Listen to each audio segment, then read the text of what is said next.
빌립보서 2장 1절로 18절의 말씀으로 우리에게 주시는 하나님의 말씀에 함께 은혜 받기 원합니다. 빌립보서 이 말씀은 바울 사도가 로마의 감옥에 갇혀 있을 때에 그 감옥에서 쓴 편지로서 옥중서신이라고 그렇게 일컬어집니다. 바울은 복음을 전하다가 감옥에 갇혀 있고, 감옥에 갇혀 있지만 그 감옥에서도 빌립보 교회 성도들을 생각하면서 편지를 써서 그들에게 보낸 내용이 바로 빌립보서의 말씀입니다. 오늘 2장의 말씀에 보면 그러므로 그리스도 안에 무슨 권면이나 사랑의 무슨 위로나 성령의 무슨 교제나 긍휼이나 자비가 있거든 이라고 말씀하며, 오늘 바울 사도가 빌립보 교회 교인들을 향하여서 말씀하고 있는데 그들이 어떠한 모습으로 살아가야 되느냐, 2절에 마음을 같이하여 같은 사랑을 가지고 뜻을 합하여 한 마음을 품어라고 말씀합니다. 오늘 예수 그리스도를 믿는 성도들이 주 안에 한 마음이 되라라고 말씀해 주고 있는 것입니다. 오늘 우리는 예수 그리스도를 믿을 때에 오늘 예수 그리스도 안에서 한 뜻과 한 마음이 되어야 되는 줄 믿으시기를 바랍니다. 그래서 바울은 그들을 향하여서 아무 일에든지 다툼이나 허용으로 하지 말고 오직 겸손한 마음으로 각각 자기보다 남을 낮게 여겨라 라고 말씀합니다. 교만하지 말고 자랑하지 말고 허영과 다툼으로 하지 말고 겸손한 마음을 가지고서 다른 사람을 나보다 낮게 여기고 그 사람들과 함께하여 한 마음을 품고 나아가라라고 말씀합니다. 때때로 교회 안에서 보면 교만한 마음을 가지고 있는 사람 때문에, 자랑하는 마음을 가지고 있는 사람 때문에, 자기 주장을 내세우는 사람 때문에 교회가 어려움을 당하고 시험을 겪게 되는 일들을 보게 되는 것입니다. 바울은 지금 빌립보 교회 교인들을 향하여서 그와 같은 마음을 품지 말고 너희가 서로 한 마음이 되고 한 뜻이 되고 다른 사람을 나보다 낮게 여기고 서로를 돌보아 그 기쁨 안에 충만하여라 라고 권면하여 말씀해 주고 있습니다. 그러면서 중요한 말씀을 해 주시는데요, 5절을 우리가 같이 함께 읽습니다. 너희 안에 이 마음을 품으라 곧 그리스도 예수의 마음이니. 아멘. 빌립보 교회 교인들을 향하여서 너희 안에 이 마음을 품으라 라고 말씀해 주고 있습니다. 그 마음이 무슨 마음입니까? 곧 그리스도 예수의 마음이다 라는 거죠. 즉 우리가 예수 그리스도를 믿고 주를 따라갈 때에 내 안에 어떠한 마음이 있어야 되냐면 예수님의 마음이 있어야 되는 줄 믿으시기를 바랍니다. 내 주장이 아니라, 내 뜻이 아니라, 내 마음이 아니라 예수 그리스도의 마음이 내 안에 있어서 내가 예수 그리스도의 마음을 가지고 신앙생활하고 예수 그리스도의 마음을 가지고 성도 간에 하나가 되어야 된다라고 말씀합니다. 그 예수 그리스도의 마음이 무엇입니까? 6절부터 자세하게 설명합니다. 그는 근본 하나님의 본체시나 하나님과 동등됨을 취할 것으로 여기지 아니하시고.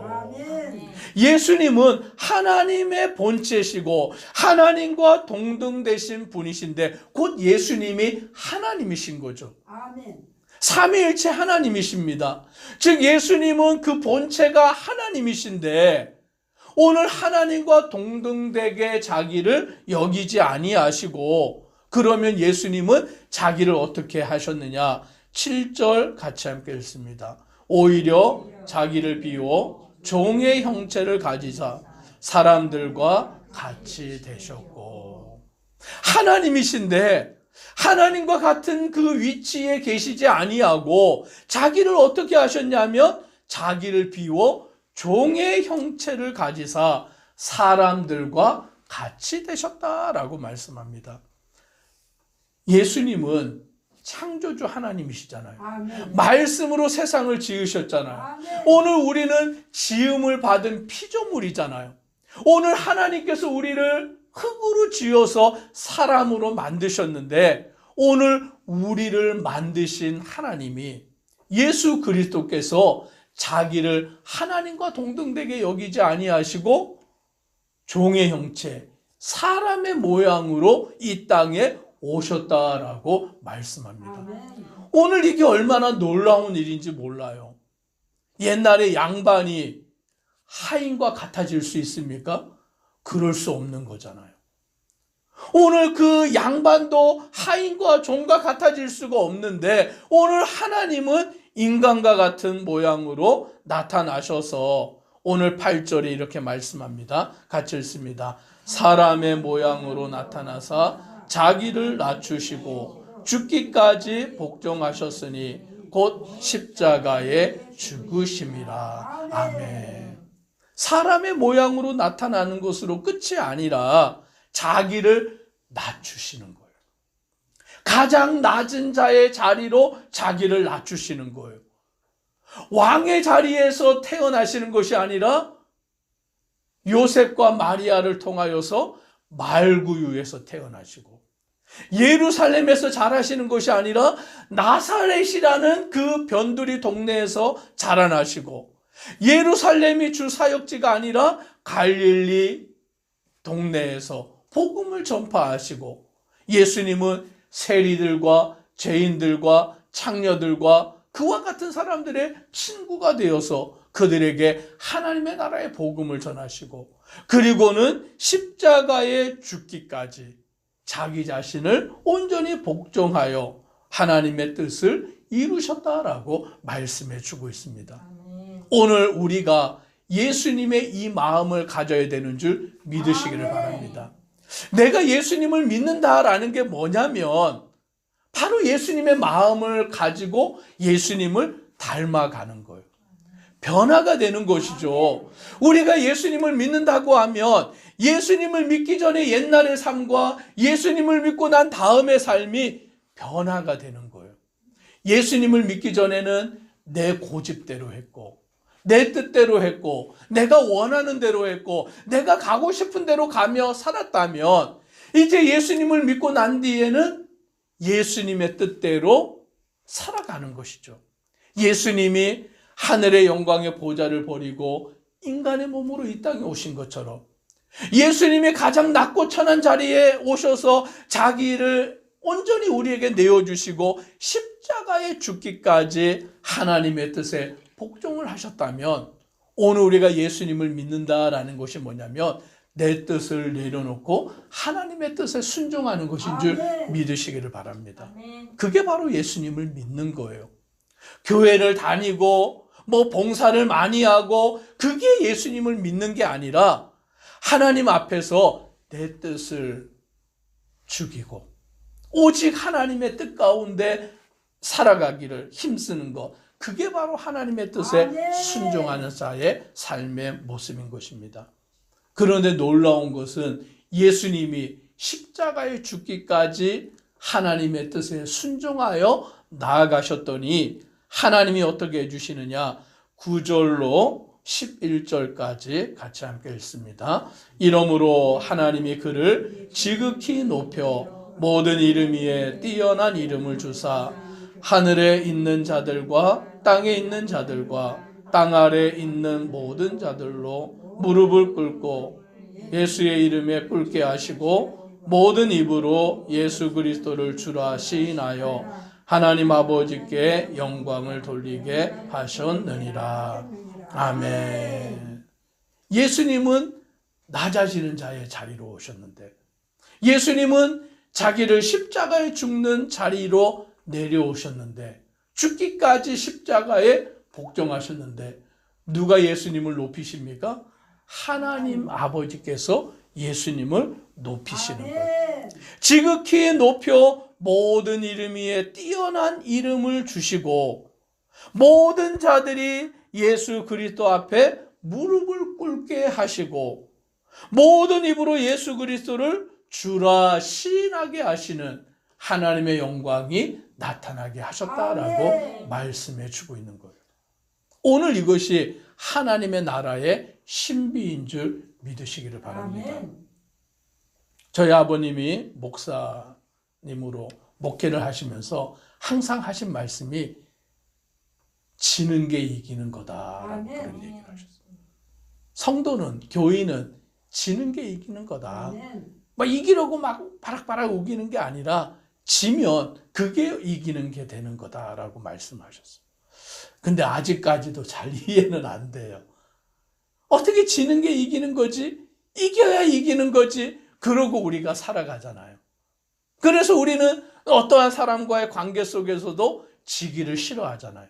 오늘 그런데 예수님은 자기를 온전히 십자가에 내어놓으셨을 때에 하나님이 그를 높이시는, 예수를 주로 고백하게 하시는, 그리하여 하나님의 영광이 나타나게 하신 거예요. 그래서 예수님은 하나님이시지만, 신이시지만 십자가에 달려 돌아가시는 그 일을 통하여서 사실은 끝났다라고 사람들은 생각했는데, 십자가에 달린 예수를 향하여서 네가 만일 하나님의 아들이라면 너를 스스로 구원해봐라 라고 말할 정도로 예수님을 조롱하고 멸시했는데, 예수님은 그냥 그대로 십자가에 죽으셨어요. 그런데 죽고 난 뒤에 사흘 만에 부활하시고, 부활하신 예수님을 통하여서 많은 사람들이 예수 그리스도께로 돌아오는 역사가 이루어졌다라고 말씀합니다. 오늘 바울은 복음을 위하여 감옥에 갇혀 있습니다. 12절을 같이 함께 읽습니다. 그러므로 나의 사랑하는 자들아, 너희가 나 있을 때뿐 아니라 더욱 지금 나 없을 때에도 항상 복종하여 두렵고 떨림으로 너희 구원을 이루라. 빌립보 교회 교인들을 향하여서 내가 있을 때보다, 즉 빌립보 교인들과 함께 바울이 있었을 때보다 더욱 지금 나 없을 때에도 라고 말합니다. 바울은 지금 빌립보 교인들과 함께 있지 못하는 거예요. 왜냐하면 감옥에 갇혀 있기 때문이죠. 그렇지만 내가 너희와 함께 있지 못하지만 너희는 항상 복종하여 두렵고 떨림으로 너희 구원을 이루라 라고 말씀합니다. 오늘 바울이 있든지 없든지 그것이 중요한 것이 아니라 오늘 이들이 믿음 안에서 예수 그리스도와 함께하며 구원을 이루라 라고 말씀합니다.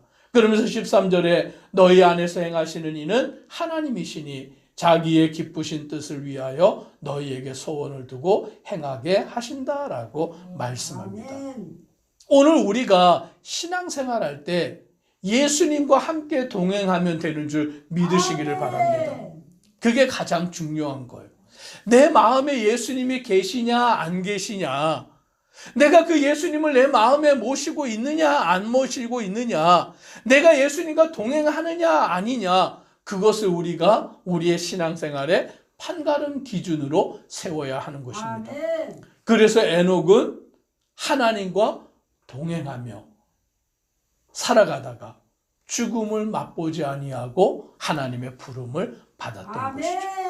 엘리야 선지자도 하나님과 동행하여 그 사명을 감당하다가 죽음을 맛보지 아니하고 틀림을 받은 것입니다. 오늘 저와 우리 성도님들도 주와 동행하여 오늘 예수님의 마음이 내 마음이 되어서 그 마음 안에 살아가는 믿음의 성도 되기를 주의 이름으로 축복합니다. 기도드리겠습니다. 사랑의 하나님, 오늘 바울 사도는 빌립보 교회 성도들을 향하여서 너희 안에 이 마음을 품으라 곧 그리스도 예수의 마음이니라고 말씀합니다.